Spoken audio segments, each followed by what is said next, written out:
Здравствуйте! Сегодня будем укоренять инжир. Заодно посмотрим, как прошло укоренение вот этих черенков, которые были срезаны 3,5 недели назад. И также сделаем первую пересадку уже укорененного черенка и высаженного ранее в маленький горшочек. Посмотрим, как у него наросли корни, какие проходили процессы. Ну, немножко поговорим о выборе черенков, о выборе времени укоренения. Рассмотрим все эти вопросы, связанные именно с укоренением инжира. Ну и немножко, конечно, так как у нас аптекарская грядка, то мы рассмотрим немножечко пользу инжира. Ну, хотя, я думаю, про пользу все знают, но все-таки. Вот черенки перед нами. Все они были срезаны в один день, 3,5 недели назад. Здесь не все черенки, часть из них я уже высадила, потому что через 2 недели после того, как я их поставила на укоренение, у некоторых были достаточно крупные корни. Я стараюсь с укоренения снимать не слишком поздно, чтобы корни были не очень большими и поменьше их травмировать. Вот я считаю, что вот эти черенки я уже передержала. Вот им скоро 4 недели, это многовато. Надо было немножечко раньше мне спохватиться, но просто не было времени. Пришлось вот потянуть немного. Что еще услышала недавно? Те жалобы у людей на укоренение черенков. Вот люди говорят, серединка ветки срезанной укореняется хорошо, а верхушка не укореняется. Не могу сказать, почему так происходит. Может быть, как-то связано с сортом. Здесь у меня 3 сорта. Как я вижу, давайте вот посмотрим. Вот перед нами верхушка. Так, вот ее корни. Замечательные корни. Ну, уже, как я сказала, крупноватые даже. Можно было чуть раньше отсадить. Но, тем не менее, верхушка прекрасно укоренилась. Давайте еще посмотрим на верхушечки на наши. Что у нас здесь? Так, вот здесь одна только. Были еще, но нет. Угу. Так. Вот они, корни. Это другой сорт. Верхушка. Вот еще один сорт. Тут вообще шикарный. Но, к сожалению, передержала слишком долго. Корни крупные, немножечко травмирую я их, конечно. То есть те черенки, которые я первыми доставала, вот у нее корневая какая. Вот это тоже верхушечка, кончик ветки. Хорошо укоренились. Так что не могу ничего сказать по этому поводу. Я укореняю все. Вот все, что... Инжир все равно приходится обрезать. Вот все, что было обрезано, я просто делю на такие небольшие череночки сантиметров 20, 15, 20, 25. Вот примерно в этих пределах. Крупнее я не делаю, не считаю целесообразным. Здесь несколько почек, как правило, есть. Этого достаточно. В чем укореняю? Здесь в основном торфогрунт. Немного перлита, где-то, может быть, четверть от объема. И совсем-совсем немного такой хорошей лесной земли перепелевшей. Ну, совсем чуть-чуть буквально. Просто можно и без нее, в принципе. Укоренять можно чисто в торфогрунте. Спокойно укореняются они. По толщине черенков еще тоже были споры, что укореняется, что не укореняется. Насколько я понимаю, укореняется все. Вот такие у нас есть. Тоже поздно уже достаю. Вот такие у нас крупные есть. Вот они, все с корнями. Это не предел. У меня был еще один крупнее, но, к сожалению, самый крупный я вообще побоялась. Вот послушала, что не будут укореняться, и выбросила его. Надо было оставить, надо было провести эксперимент и посмотреть, потому что вот такой вот, он просто огромный. Он укоренился, и вот у него уже... Единственное, что на более молодых почки уже давно проснулись, уже листья, а у него вот-вот только просыпается почечка. Но он укоренился, и причем довольно рано. Укоренился он хорошо. Так что спокойно можно укоренять любые черенки, независимо от места их нахождения, от их толщины. То есть вопрос, видимо, может быть, в растении в самом маточнике, может быть, еще в чем-то. Ну, я не заметила ничего. Укореняется все, укореняется очень хорошо. Так, по укоренению у меня еще вот такая есть, как бы маленькая хитрость. Ну, я не знаю, для кого-то, может быть, это уже и не хитрость. Вот я буду вот такой маленький череночек сегодня укоренять. Ну, просто мне не нужно, чтобы показать.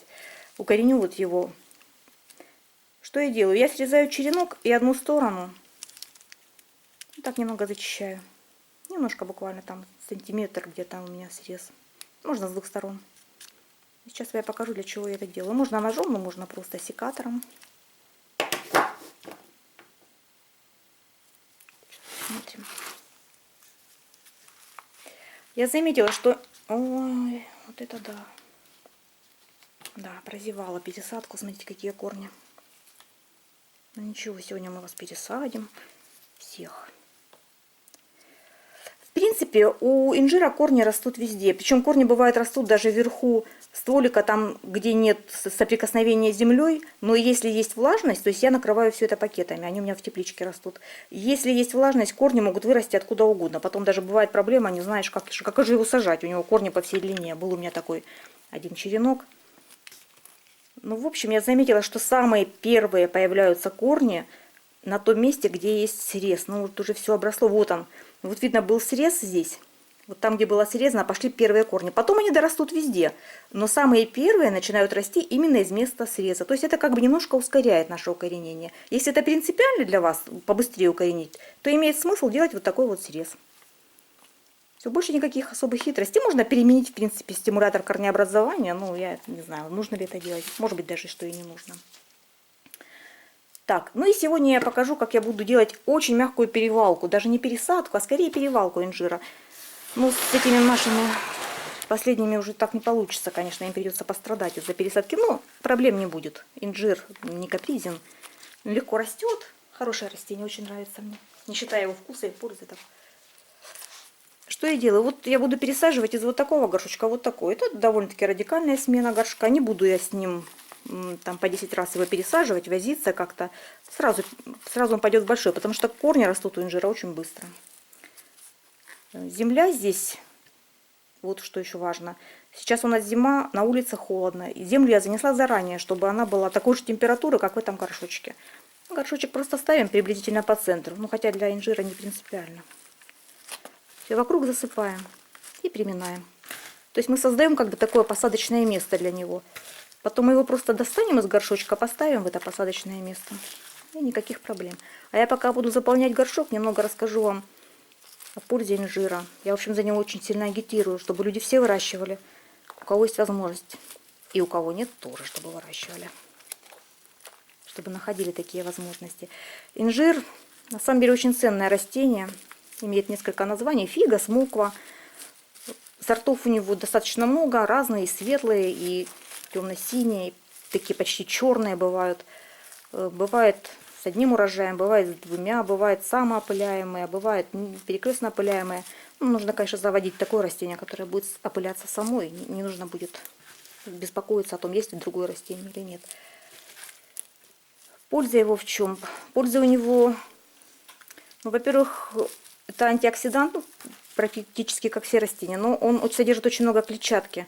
То есть он оказывает мягкое очищающее действие на желудочно-кишечный тракт. И таким образом, несмотря на свою калорийность, калорийный он, конечно, это бесспорно, но это сладкий, очень сладкий вкусный фрукт. Но тем не менее он помогает даже, как это ни парадоксально, людям, которые стремятся сбросить лишний вес, нормализовать как-то свой вес, ну, естественно, при умеренном употреблении.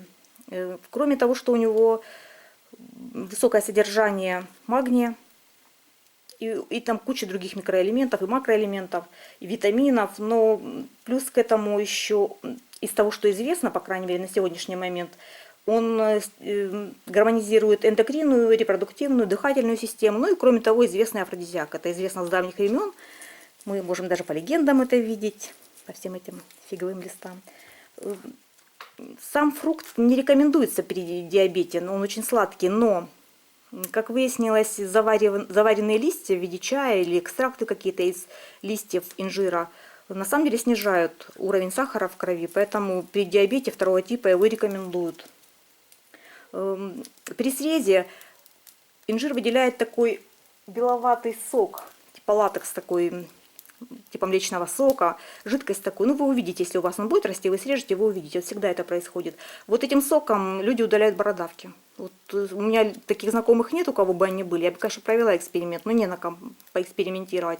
Но читала о таких вот случаях, что он работает примерно как вот криотерапия, то есть помогает людям. Но я считаю, это лучше, чем криотерапия. Во-первых, не больно, во-вторых, натурально. Так, ну вот наше посадочное место готово. Ну, достаем наш инжир. Вот такие у него корни. Это я его пересадила 1,5 недели назад. Он был вот маленьким череночком с начавшимися корнями. Вот за 1,5 недели у него вот такие корни. Но я считаю, что уже пора. Не хочу, чтобы он оплел горшок. Потом я буду все это, вот уже, в принципе, он начал обвивать дно горшка. Нет смысла ждать. Мы его прямо сейчас аккуратно перевалим. Все, я его накрою тепличкой. Просто в доме сухо, он у меня в комнате стоит, суховато. Так бы она ему и не нужна, не то чтобы я его хочу согреть, но просто немножечко влажность ему поддержать.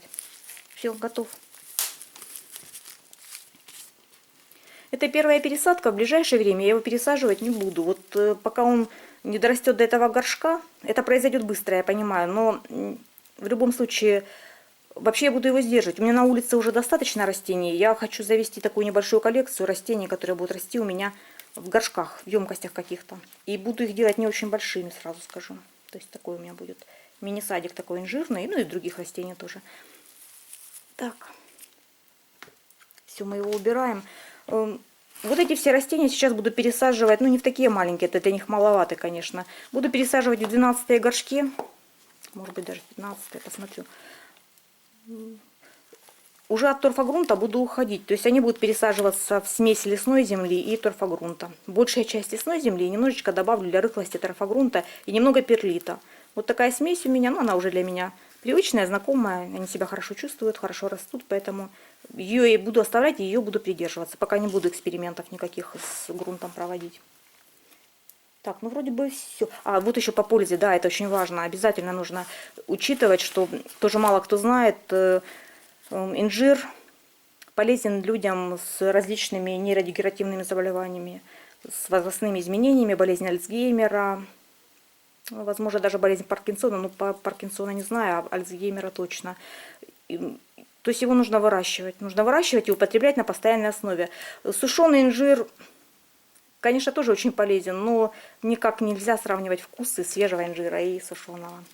Поэтому рекомендую. Не так много с ним мороки, не так это сложно. Растение не крупное. В принципе, мы фикусы дома выращиваем. Это тот же фикус, но он будет давать плоды. Летом его можно выносить на улицу, у кого есть возможность. Зимой заносить. Никаких проблем с ним нет особенных. Сейчас у него уже, конечно, появились вредители. Раньше и вредителей не было. Но у нас пока до нас они не добрались. У нас здесь вокруг нас мало кто выращивает инжир, поэтому нам в этом плане повезло. Поэтому вредителей у нас нет, заболеваний нет. В общем, проблем с ним никаких у нас нет пока. Вот чего я вам желаю. Ну, вроде бы все, что я хотела сказать на сегодня по инжиру. Обрезку и все остальное, это уже потом летом, когда будем там в саду работать. Потом, если будет интересно, покажу. Ну все, выращивайте растения. Будьте здоровы. Счастья вам, удачи.